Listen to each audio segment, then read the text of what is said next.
the shelf to suddenly looking to see where they need to improve. Fernandes made an instant impact, for example. Now they've gone for Donny van de Beek. What difference do you think that is he going to make for them? Well, he's a fantastic player. He could play 6, he could play 8, he could play 10. You know, you're looking at Fernandes and Pogba, and they probably will play with him maybe just behind because he's a fantastic footballer. It's a fantastic signing. And I think when you look at Man United, what they've got up front, with putting Van der Beek in there as well, with them too.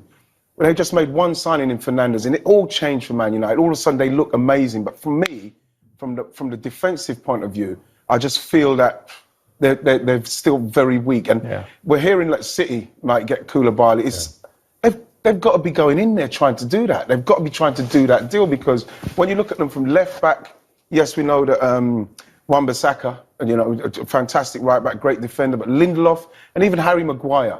I think that for me, from the left side, those three are there for the taking. And I think that if you're going to go and challenge those teams, that needs to be a lot stronger. I don't think that's strong enough for me at the moment. Yeah, I agree. And they're going all out for Jadon Sancho. For me, they don't need Jadon Sancho. He's a player they do not need. I think they've got Greenwood. I think they've got Martial. They've got Rashford. They've got James. They've got pace.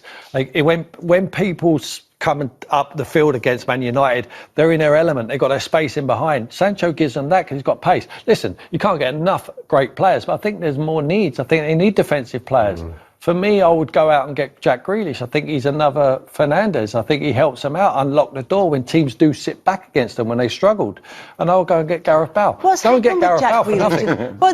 Well, we'll come back to that, because that was a little nugget that you just dropped in there. But what has happened to Jack Grealish in this transfer window? It was all laid out on a plate. His future was there to be seen. The worst thing could happen to Jack Grealish, and the Villa fans won't like me saying this, they stayed in the division. I think Jack Grealish going down with Aston Villa had no choice but to leave, and the price would have been less. I think now the price is so high because they want to keep him at the football club, and I don't blame them. I think that he's outpriced himself. I do feel as well, though, if you look at the value that you might be able to get from Donny van der Beek and what you can get from Jack Grealish, what they've got Fernandes, they've got Pogba in respects of creativity. I'm not sure where he'd work in Man United now. They've got a player now. He could play 3 positions in Van der Beek. That's good business from them. But I do agree. You know, as much as Jadon Sancho, we're hearing great things, we're seeing great things. Man United need to do what Liverpool done, address the problems, and then see where they go from there. Totally agree. We haven't even done Arsenal and Spurs yet. We might come back to Spurs with that Gareth Bale point a little bit later on. It might be that he's on the mood is maybe the most significant, because they've brought in somebody who isn't taking a place from one of the younger kids, but is providing experience next to whoever it is that he plays alongside. And they can learn. I'm not saying they're not good to bring these signings from all over the world, if they're good types as well. He looks like a really good type. If you're coming an academy boy and you're watching Thiago playing in the midfield, you can only but learn from him. I mean, he's an excellent player. And let's face it, you're not going to find a player like him through your academy every day. No. You know, so these boys, if they get, I'm not opposed to bringing players in. We want to see the best players in the world in the Premier League, but not at the expense of our young kids who are coming through, unless they are really better. I think at Liverpool, Curtis Jones and Nico Williams, they have already shown that they've got the talent to fight for their place at the very least at Liverpool. I think at Chelsea it's a different story, and I agree with you, and it'd be very interesting to see who is driving that, because I know Jody Morris and Frank Lampard are very big champions, much like yourself, of the young talent, because they'd worked with them, they know them. That Mason Mount and Tammy Abraham have thrived under them, and he's done a terrific man management job with them as well. So it's interesting whether he wants that, or whether Marina and Roman want those high caliber players because they're back in the Champions League and they feel that they need to be. Having said that, they do have some really exciting, really expensive talent coming in that we are all desperate to see. Yeah, absolutely. I think that this guy, Timo Werner, for a start, like Darren, you rightly mentioned the goal he scored, and I watched him in the premium that competition before the World Cup, when he was out there with Germany with Goretzka and all those guys, and you watch him and you think to yourself, you can see what it is. What is it? I mean, it's the goal he scored against Spain. What's so good about him that makes it's the sharpness, it's the clinic, it's just how clinical he is, and he's got. When you look at the way he is, you know, when you look at a strike, you say he knows he's going to score. He's got a kind of a kind of persona about him where you feel like, yeah, I'm going to Chelsea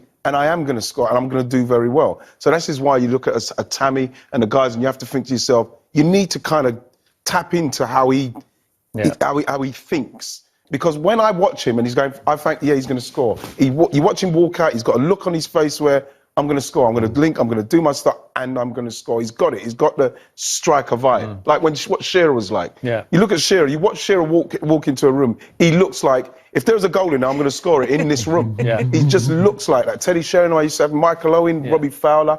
You know, you look at playing and he's got that. Well, he's got no interest, right, is he, in any other part of the game apart from scoring. And he can play, he's flexible, he can play all across the front three. You know, he allows them to play in different ways. That's why I'm so surprised Liverpool never went for him. You know, because he can play off the left, he can play down the middle, off the right-hand side with the fluidity what they have in their strike balls. Chelsea have got him, he will score goals. He's played for unfashionable sides. This is the biggest side he's ever going to play for. In my opinion, I think he'll be there for a long, long time and he will score bundles of goals and take them where they need to be this season. And Wright is absolutely right. There's pressure on Frank Lampard this season. He needs to win something this year. I'm not saying the Premier League. I think he needs to win a trophy and he certainly needs to be in a Champions League again. So how's he set up then? I think he's flexible the way he sets up. He's shown that this year, but I think we're adding like Kai Havertz and the likes of Timo Werner. I think it gives them them options. I like Thiago Silva. I think he's a fantastic signing for him. I mean, he's an older head, but he can help the likes. They're talking about Tomori possibly going on loan to Everton. That would be a shame because I think he could benefit from staying around and playing a few games with Thiago Silva. I think he's a great short-term signing for him. I agree. Listen, when we covered Chelsea last season,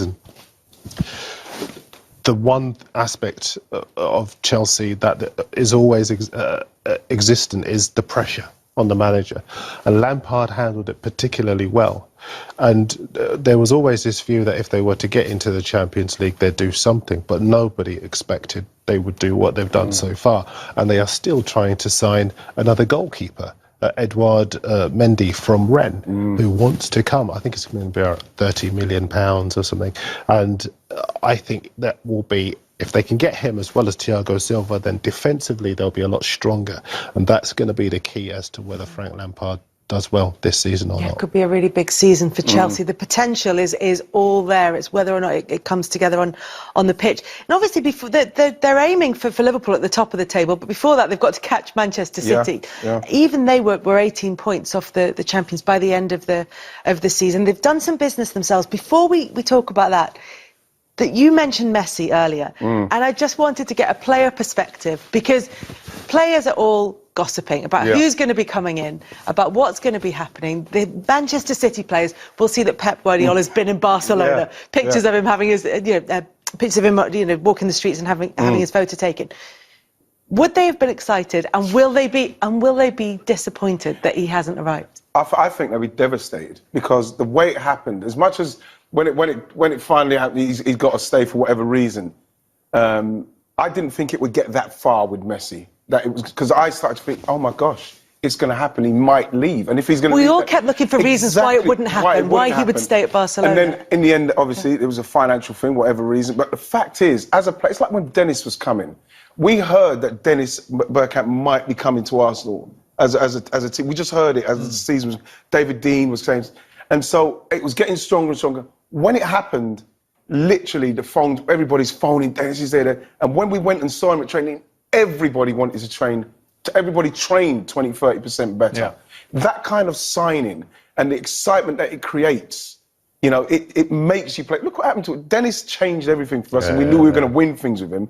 That's what they're thinking because they looked at what Liverpool have done, and let's face it, Liverpool literally blasted them out of the game last season. They don't want that to happen. With Messi, they know that gets them to a place where, right, you're going to be chasing us again. So when it doesn't happen, they go back to it like, oh my gosh, we've got to try and hope that Liverpool don't do that again because with Messi, honestly, Darren.